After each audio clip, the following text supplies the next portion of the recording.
Cada domingo intentamos exponer desde aquí, desde este lugar, lo que es la palabra, lo que es la teoría y lo que es la doctrina.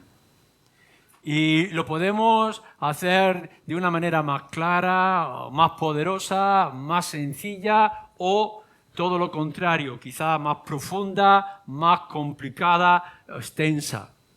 Pero aún así, constantemente vamos a ver qué es lo que dice la palabra de Dios en todos sus principios, ejemplos, mandatos, y luego lo dejamos en la mente y en el corazón de cada uno de vosotros para que lo pueda aplicar de la manera adecuada.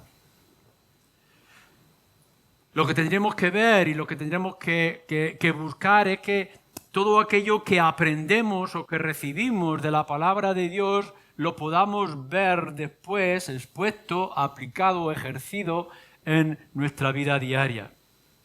Es demostrar de una manera personal en nuestras vidas concretas de cada uno todo aquello que se nos ha enseñado, todo aquello que creemos. Esto es lo que hace de manera regular el apóstol Pablo, no solamente en estas cartas que hemos visto, primera y segunda de Corintios, sino a lo largo de todo el Nuevo Testamento. Y esto que voy a decir yo en esta mañana es repetirme y repetir lo que hemos visto una y otra vez en diferentes contextos de la palabra de Dios. Lo que dice la palabra y cómo luego lo aplicamos en nuestras palabras. La demostración personal de lo que tú crees o de lo que tú confirmas que has recibido o ves en la palabra de Dios. Hemos visto en todo lo que es el contexto inmediato cómo hay grandes promesas. Recordáis cuando mirábamos al final del capítulo 6, cómo Dios ha prometido estar con nosotros como nuestro Dios. Yo seré vuestro Dios, vosotros seréis mi pueblo. En el capítulo 6, versículo 16. Y añade luego en el versículo 18, y yo seré vuestro Padre, dando a entender que nosotros ahora nos relacionamos con Él como sus hijos. Así que tenemos algo sublime en lo cual debemos de pensar, meditar y disfrutar, que Dios es nuestro Dios y que Él es nuestro Padre. Pero a partir de ahí nos dice el apóstol Pablo, bueno, hay algo que tenemos que analizar. Esto implica cosas e implica en primer lugar que deberíamos de quitar de nosotros toda impureza que aún persista en nuestra persona, nuestro carácter y nuestras vidas. Y decíamos entonces que cada uno de vosotros, los que estáis aquí en esta mañana, tenéis que analizar, tenéis que buscar en vuestras propias vidas de una manera regular, si esto es necesario, todo aquello que aún se haya añadido a vosotros y que sea cuestión de limpiarlo, de arreglarlo, de quitar toda contaminación que nos impide o nos pueda impedir disfrutar de las promesas de parte de Dios. Y en segundo lugar, añade también, capítulo 7, versículo 1, que deberíamos de perseverar, fortalecer o completar nuestra santidad, nuestra santificación. Puesto que aun cuando ya hemos recibido ese lavamiento en Cristo Jesús, esa santificación y esa justificación en el Señor Jesucristo, primera de Corintios, recordáis, pues ahora estas cosas es necesario que las continuemos en lo que ha puesto el Señor. Esta es la teoría. Así que vosotros tendréis que estar mirando ante esas promesas, tenéis que estar buscando si en verdad os estáis limpiando en vuestro análisis personal de todo aquello que os contamina, os perjudica y os daña, y si estáis completando esa santidad que decís haber recibido de nuestro Señor Jesucristo. ¿Es esto así? Pero entonces nosotros nos tenemos que preguntar una vez más, y no nos cansaremos, yo no me cansaré de buscarlo y decirlo a cada uno de vosotros, domingo tras domingo, cómo es vuestra santidad o cómo es el resultado de vuestra santidad en vuestras vidas. Si de verdad habéis sido apartados y hechos exclusivos para Dios, cómo esto se nota en vuestras propias vidas personales. ¿Puedes ver ese objetivo, esa tarea de la santificación de tus vidas, de tus hechos, de tu persona? Y como hemos dicho también en otras ocasiones anteriores, ¿qué opinan otros de ti? Cuando tú vas con esa abundancia de palabras en lo que has podido recibir o leer y has sido instruido y proclamas qué cosas tú crees y cómo las crees, ¿pueden los demás ver que eso está cambiando y que te está transformando? ¿O que es una mera teoría o cosas que tú puedas tener en tu memoria y en tu cabeza, pero que no se plasman en la vida real y diaria de cada uno de nosotros? Nosotros, todos nosotros, tenemos conceptos cristianos, los principios que hemos recibido, y los guardamos como un tesoro en nuestras vidas. Cada vez que leéis la palabra de Dios de manera regular, espero que lo hagáis en vuestras casas y podéis ir descubriendo las grandes cosas que se nos dicen ahí, ¿las guardáis simplemente en vuestras vidas o las plasmáis en las relaciones, en las actitudes o comportamientos que tenéis en cada día? De esto es lo que Pablo está tratando en este versículo 2, 3 y 4.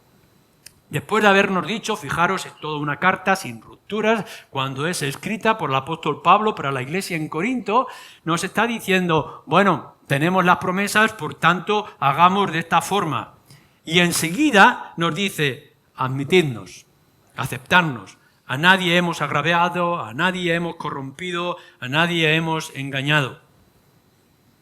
Es decir, Pablo, como hace de manera regular, se pone a sí mismo como ejemplo y delante de todos aquellos, la congregación de Corinto y también ahora delante de todos nosotros. Esto es lo que creemos. ¿Lo veis? ¿Lo veis en mí?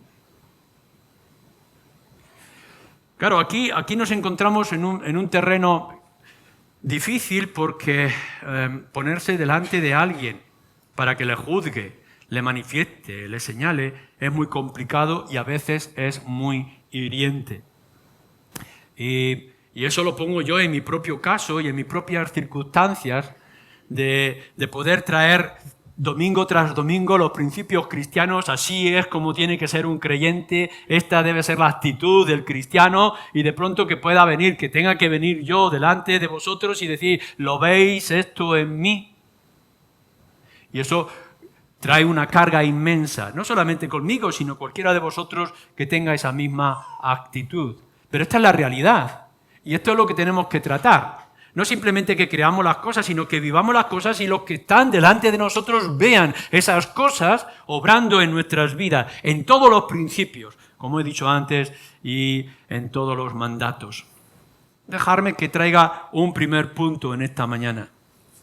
Los principios bíblicos y los principios cristianos no solamente son teóricos, tienen que ser prácticos. Y nuestra santidad es santificación. Y tiene que ser una santificación práctica.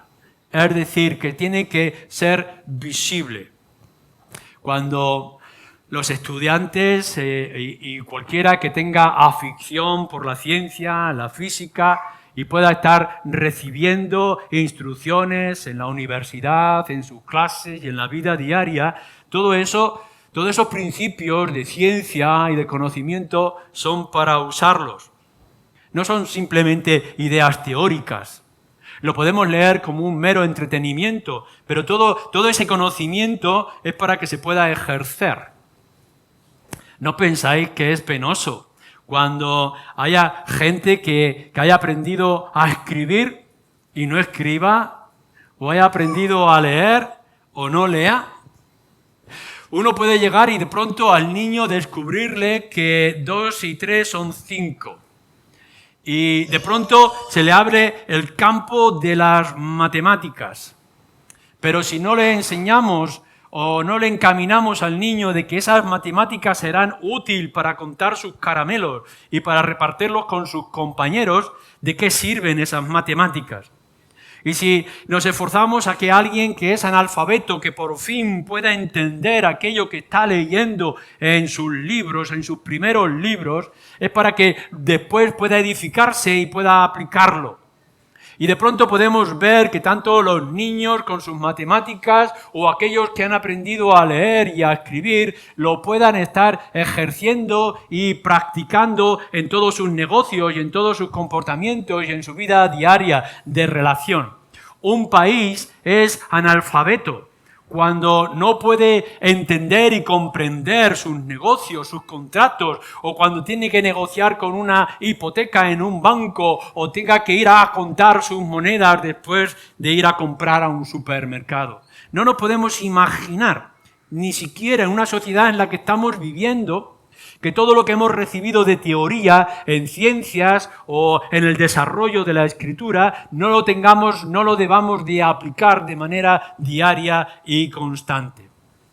Si hay alguno que pueda en esta mañana atreverse a decir que sabe leer, que aprendió a leer en la escuela, en su infancia, pero que no ejerce la lectura de manera diaria y regular, le podemos decir que es una persona pobre en conocimientos y que además tiene que tener algún tipo de dificultad y de conflicto. Cuando uno empieza a aprender a leer y va por todas partes leyendo los carteles y descubriendo por fin que esos signos que encontraba tienen un significado, y podemos ir avanzando y creciendo y que las matemáticas o las ciencias y la física se extiende a tan gran conocimiento que podemos ver el sentido que tienen nuestros edificios o cómo se construyen nuestros coches, etcétera, etcétera. La teoría tiene que llevar a la práctica. Por tanto, no hay cosa más contradictoria si lo aplicamos en la vida espiritual. No hay cosa más espiritualmente ridícula que saber lo que Dios requiere de cada uno de nosotros y cómo Él se ha expresado de una manera tan clara y contundente en la palabra de Dios y que después no lo apliquemos en nuestras propias vidas. Podemos estar recibiendo domingo tras domingo instrucción. Es más, no entiendo, no entendería, no sería para mi concepto el que podíais estar aguantando un sermón domingo tras domingo, como puede ser en esta mañana, si luego no va a tener un sentido de utilidad en vuestras vidas. Y podremos estar mostrando la grandeza de Dios, el poder de Dios, las promesas de Dios, los caminos que los creyentes tenemos que seguir a lo largo de nuestras vidas y que después cuando salgamos de aquí cerremos nuestra mente e incluso nuestro corazón e ignoremos la riqueza que hemos recibido y que va a ser beneficiosa si lo aplicamos en nuestras vidas. Las promesas del Señor es para que nos dejemos llevar por ellas. Los mandatos del Señor son para obedecerlos. Los principios que nos trae las Escrituras es para enriquecernos y edificarnos. Y si esto no lo hacemos, no sirve para nada. Nos podríamos convertir en unas enciclopedias andantes de la palabra de Dios. Podríamos memorizar pasajes enteros de las Escrituras. Pero si todo aquello que recibimos domingo tras domingo no lo aplicamos después a nuestro alrededor, si no hacemos que nuestra santidad, nuestro esfuerzo, nuestro trabajo, nuestro servicio al Señor no sea de una manera práctica todo el momento, de nada sirve, no es útil para nosotros. Quizá uno de los problemas más serios que la Iglesia en general ha tenido que afrontar a lo largo de la historia es no únicamente de poder entrar en el conocimiento de la palabra, que todo el mundo tiene su Biblia a su alcance, sino que lo podamos leer como un ritual, como un entretenimiento, como un desahogo, que podamos decir cuán grandes cosas hay en este libro y que después no se pueda notar en nuestras vidas. Nos vamos a encontrar multitud de gente que dice ser creyente, que dice ser cristiana, que dice creer las Escrituras, que dice aceptar a un Dios bíblico como el que tenemos y luego no se note para nada en su vida práctica.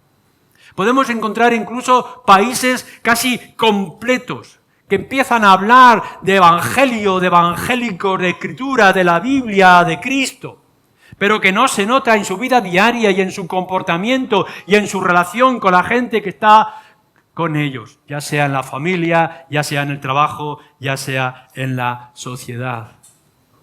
Por supuesto, yo no me puedo atrever a decir en esta mañana que la teoría, el aprendizaje, el conocimiento de las Escrituras, memorizar partes de las Escrituras no sea esencial. Por supuesto que sí. Tenemos que entrar por la clase, por la instrucción, por la edificación. Tenemos que aprender todo aquello que se revela y día tras día tenéis que profundizar. No solamente porque vengáis a las reuniones de esta iglesia, sino porque lo hagáis en vuestras casas para saber más y más de la palabra de Dios. Pero es que si luego no lo vivís y la gente a vuestro alrededor no lo ve, ¿de qué sirve? Nos encontraremos, por tanto, con muchos cristianos teóricos, cristianos de conocimiento, de profundidad, pero de vidas inmorales, de actitudes contradictorias, de desobediencia de los principios cristianos. Y contra eso nosotros tenemos que luchar. Pablo, después de dar estos principios tan importantes, del capítulo 6 y ahora en el primer versículo de este capítulo 7 dice, aquí estoy yo.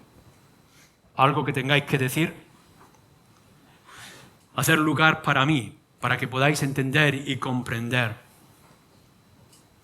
Pablo es eminentemente práctico en todas las lecciones, en toda la instrucción que podemos encontrar en cada uno de sus escritos. ¿Es así en tu vida? ¿Es así en mi propia vida? Podemos llegar y poder decir que no solamente la palabra de Dios la hablamos, sino que la vivimos. Tendremos la capacidad, la fuerza, la voluntad, la seguridad de que podemos venir delante del mundo para que puedan mirarnos y decir, ya no solamente creo por lo que me dices, sino que creo por lo que veo. Hay muchos cristianos que tienen muchas palabras y poca acción. La letra, el conocimiento no se ve, son las acciones las que se ven. Y el mundo tiene que ser movido por nuestro actuar y nuestro comportamiento. ¿No pensáis que es radical, es extraordinario, sorprendente e inmensamente bueno cuando alguien se pueda acercar a nosotros sin conocer de nuestras palabras quizá el mensaje del Evangelio y que puedan preguntarnos, ¿tú por qué eres así? ¿Por qué actúas de esta manera? ¿Por qué eres generoso? ¿Por qué eres paciente? ¿Por qué eres honesto? ¿Por qué eres confiable? Y que entonces nosotros podamos expresar que el origen de nuestra práctica, de nuestra vida cristiana, de nuestro carácter como hijos, como padres, como ciudadanos, como trabajadores, mana de este evangelio extraordinario que es la obra de nuestro Señor Jesucristo. Deberíamos de vivir de tal forma que la gente no tenga otra opción que preguntarnos de dónde venimos, de dónde nace esta luz o este florecer de la palabra de Dios.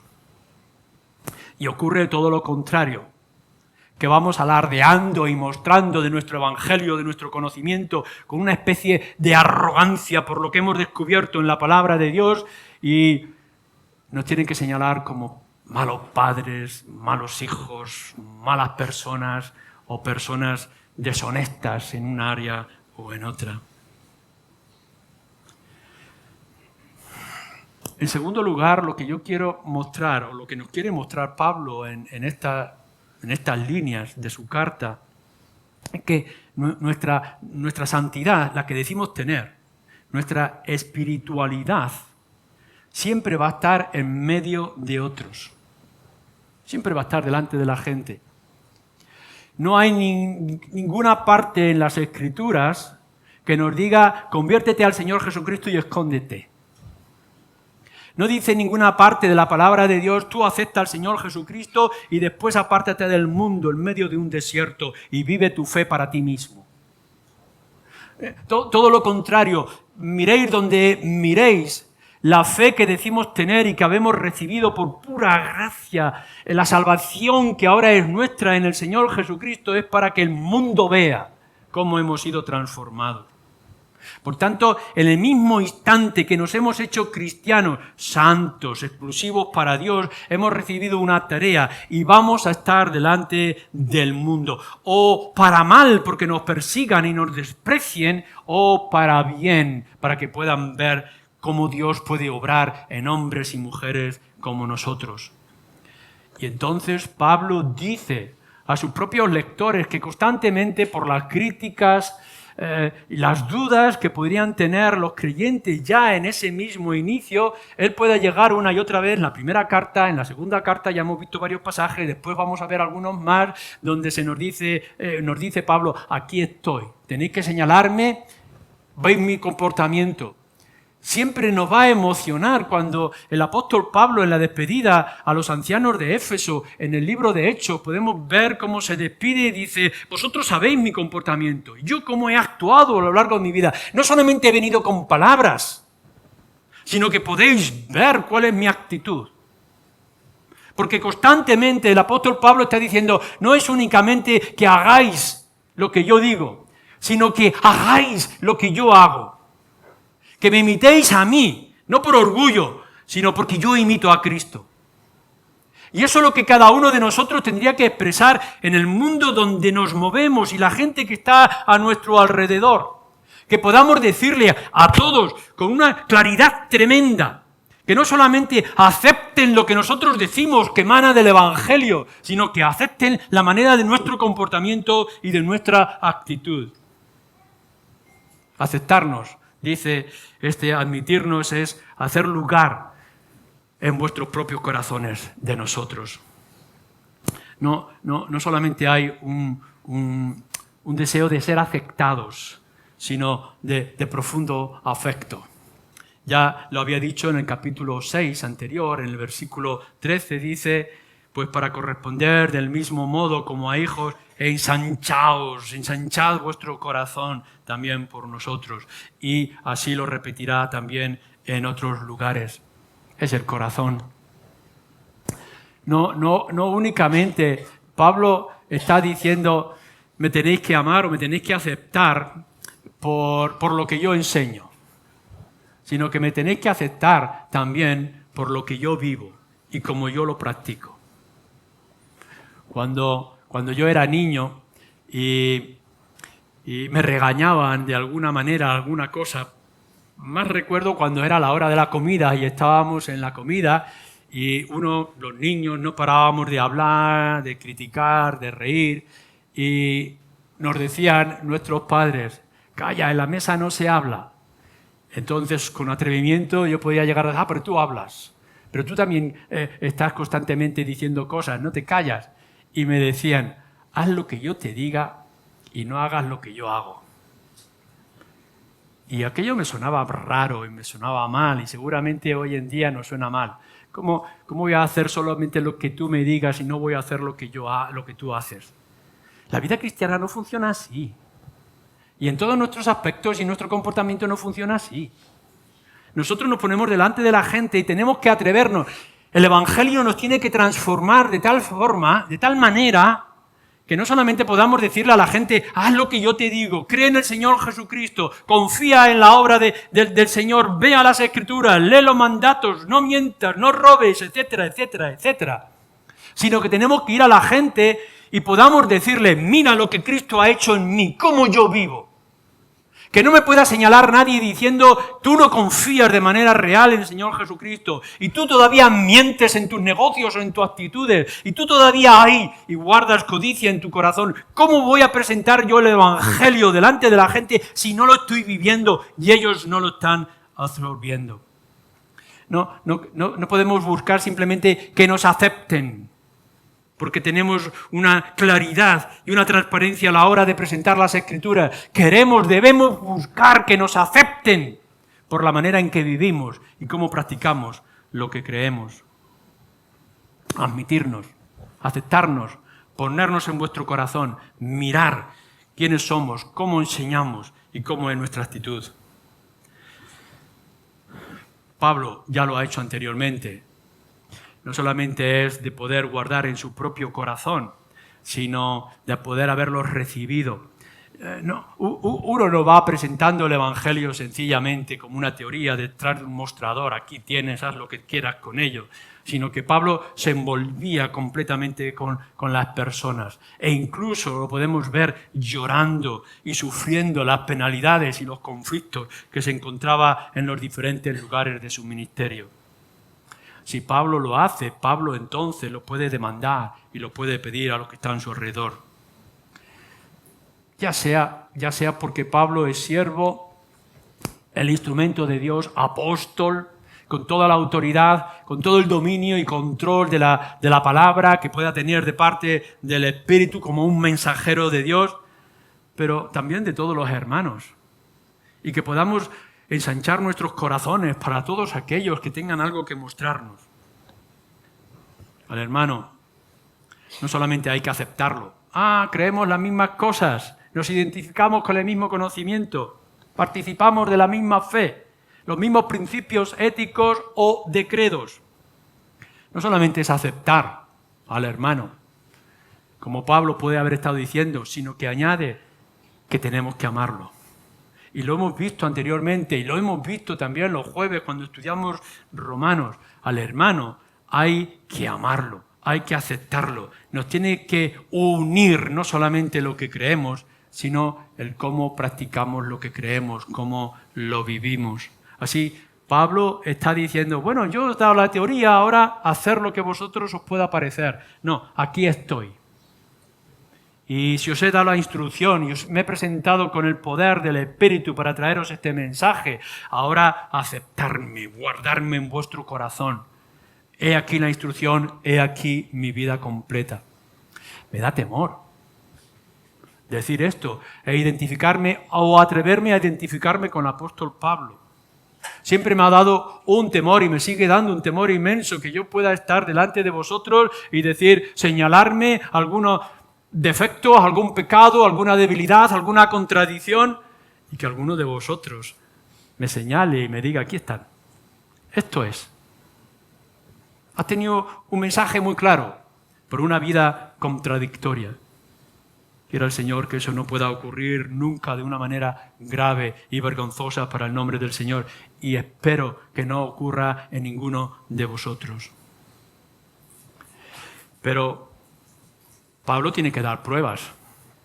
Y en tercer lugar podemos ver en estos versículos cómo presenta esas posibles pruebas. A nadie hemos agraviado, a nadie hemos corrompido, a nadie hemos engañado, a nadie. 3 veces nos está diciendo a nadie. Quizá los términos que está utilizando aquí del agravio, de la corrupción, del engaño, podamos ver que son sinónimos o podamos hacer un análisis diferente de lo que pueda Pablo estar refiriéndose. No vamos a entrar en los detalles de lo que ese engaño y esa corrupción pueda significar. Quizá algún daño físico o algún daño espiritual, algún daño de contradicción, de hipocresía, de injusticia. No sabemos a lo que Pablo se está enfrentando, pero está diciendo una y otra vez, a nadie, a ninguno de vosotros. ¿Quién de nosotros se puede atrever a decir esto? Quizá tú en tu propio corazón puedas decir, si me pongo delante de toda esta congregación que está aquí, o de todos los creyentes que han cruzado en mi vida, e incluso de todos aquellos familiares y amigos, compañeros de trabajo que se han cruzado a lo largo de mi vida, puedo ponerme delante y decir, a nadie. Pablo está respondiendo a posibles críticas. Y le estaban diciendo, Algunos podrían estar pensando, bueno, Pablo es muy claro en su enseñanza, es muy claro en las instrucciones, es muy preciso en lo que nos enseña acerca de Dios, del temor, de las promesas, de las bendiciones, de la cruz, etc. Pero luego mirar su vida y mirar su actitud y mirar su comportamiento. Así que Pablo se tiene que poner firme delante de ellos en ese momento y decirle, igual que ha sido mi enseñanza de clara y de poderosa y que ninguno puede negar lo que yo he instruido de parte de Dios porque soy siervo del Señor Jesucristo, de la misma manera me pongo delante de vosotros y os pido que me señaléis si en algo yo no he actuado en consecuencia. El escritor Santiago es mucho más conciso y directo y claro con respecto a nuestras propias conciencias. Él en su carta, en el capítulo 3, versículo 2, dice así Santiago: todos ofendemos muchas veces. ¿Quién de nosotros no lo hace? ¿Cómo podremos escapar a la debilidad de nuestro corazón, a las motivaciones equivocadas que podamos tener, a las intenciones dobles que puedan surgir en nuestra mente, en nuestros deseos? Todos ofendemos muchas veces. Pero la meta no es conformarnos con lo que dice Santiago en el capítulo 3, versículo 2. La meta es imitar a Pablo. Nuestro deseo es que podamos ponernos delante de los que están aquí y que todos nosotros nos conocemos como el pueblo de Dios y que sabemos de nuestros conflictos, nuestras luchas, nuestras penas, nuestros gozos y sombras, que podamos ponernos y decir: a nadie he podido hacer daño, ¿verdad? ¿Podemos nosotros decir lo mismo? No te conformes con decir todos hemos pecado, todos pecamos, todos somos culpables. ¿Quién no? Seguramente en esto o en aquello. Y nos escudamos como diciendo, bueno, si todos estamos sucios, pues ya está, es todo lo que hay. Es todo lo contrario. Lo que tenemos que ponernos en ejemplo no es de que todos pecamos. Lo tenemos que poner en el ejemplo de que es posible luchar contra el pecado y vencerlo. Lo que tenemos que ponernos delante de la gente y decir, mirar cómo a lo largo de mi vida hay santificación y hay crecimiento. Que voy eliminando todo aquello que me contamina y que me perjudica. Y que voy perfeccionando en este camino que pone en el horizonte al Señor Jesucristo. Este debe ser nuestro ejemplo, no el de la rendición, sino que podamos decirle al mundo, aquí estoy, y mirar lo que Dios es capaz de hacer conmigo día tras día. Como Pablo puede estar haciendo. Analiza entonces. Claro, tú podrás decir, he ofendido y ofendo mi carácter, mi comportamiento, mis contradicciones, mi dejadez, mi pereza, tantas cosas que hay en mi vida que los demás observan y dirán, pues vaya creyente, o cómo falla, o cómo se equivoca, o qué actitud tiene en este o en aquel otro área. Claro que sí, todos los podemos llegar y lo podemos decir, pero tu meta, el deseo que tiene que haber en tu corazón es, voy a mejorar un poquito más. Voy a esforzarme a que pueda estar delante y que no haya dedos acusadores ni gente que me señale. Puedo llegar y decir, a nadie he mentido. Que levante alguien la mano con temor y diga, no, a mí me mentiste. A nadie he hecho daño. Y que alguien pueda levantar la mano y decir, a mí sí me hiciste daño.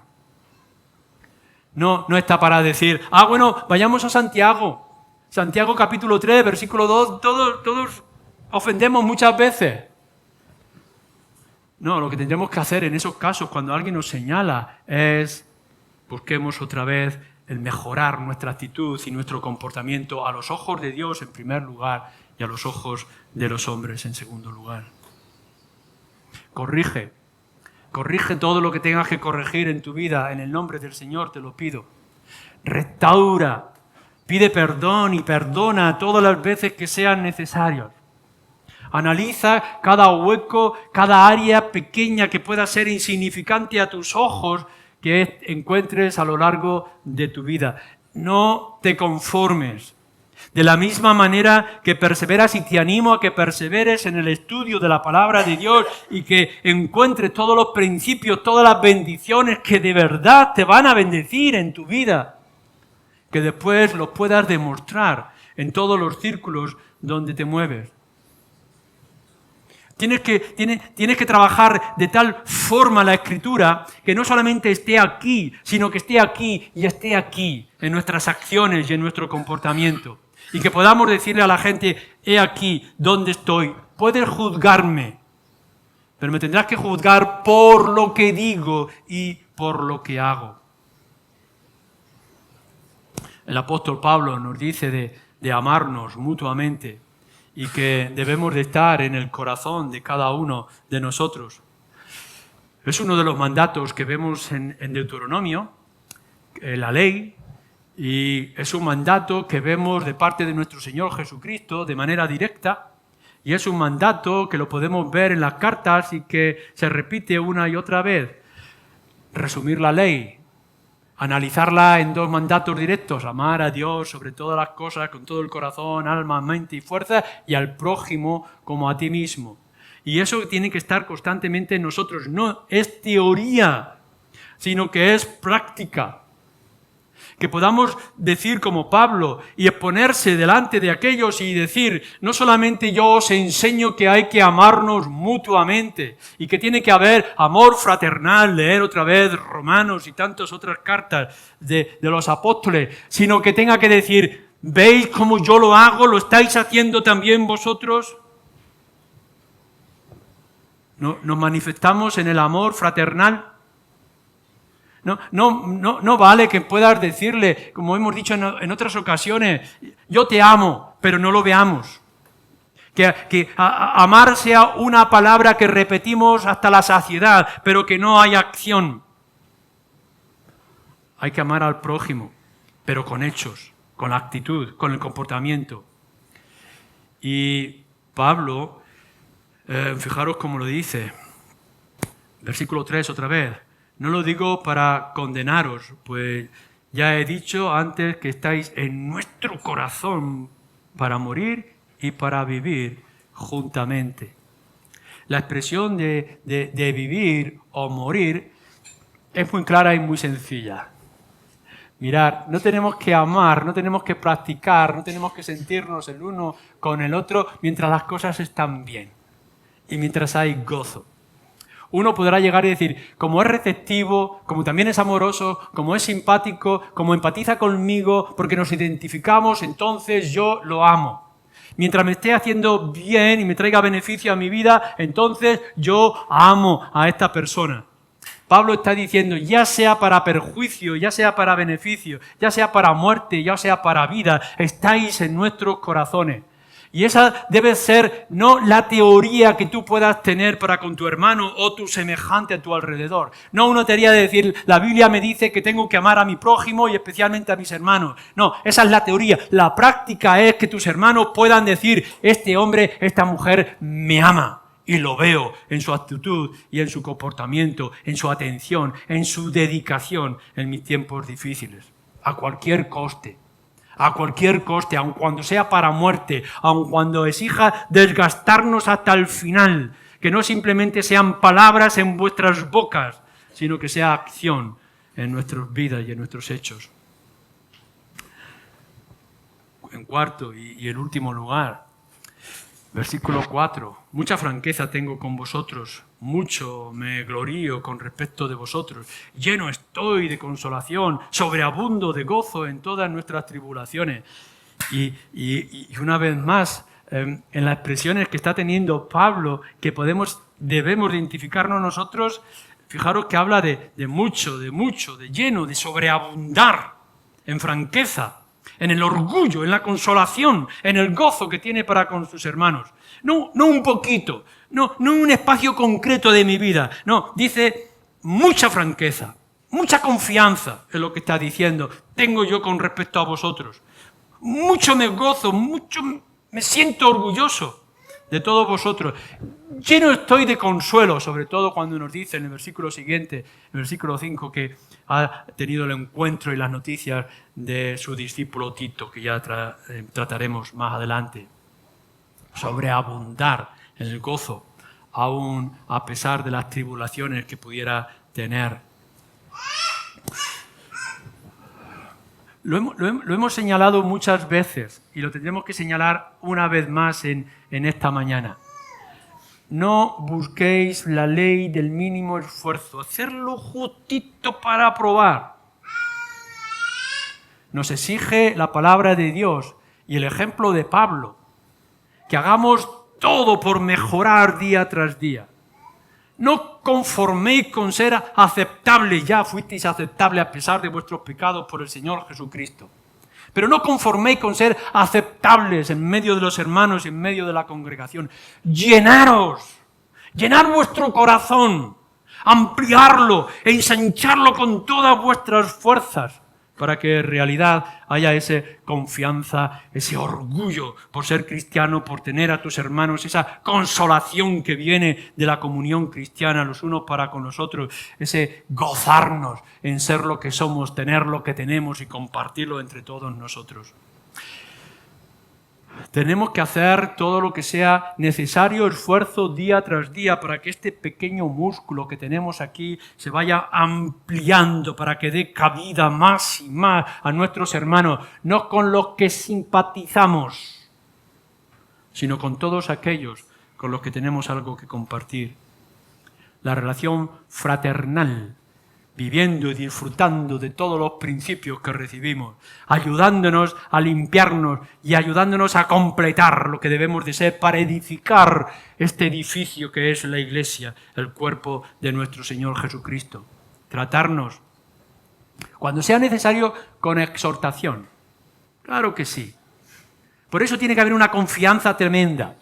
Tenemos que crear tal relación, tal vínculo los unos para con los otros, que podamos ser receptivos a todo aquello que sirva para nuestra corrección, para que podamos corregirnos en todo aquello que sea necesario.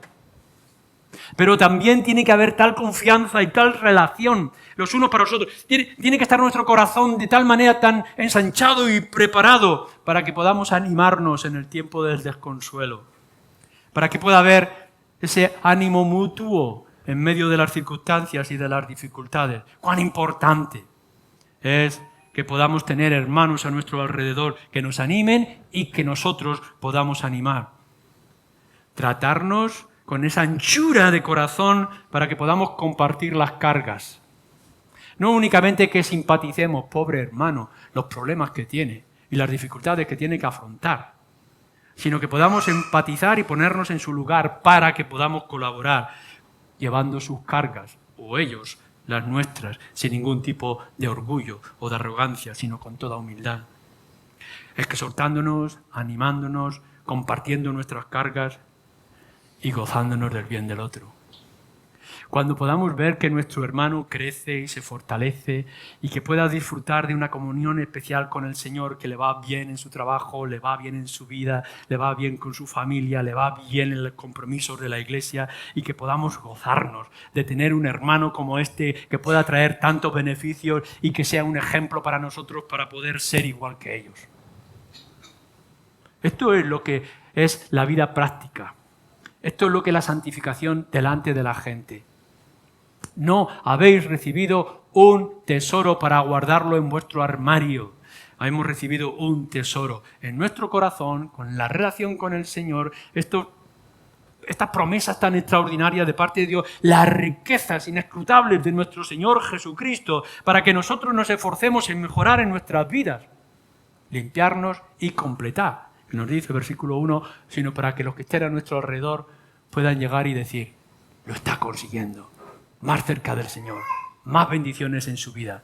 Quiera el Señor que sea lo mismo para mí que para ti. Amén.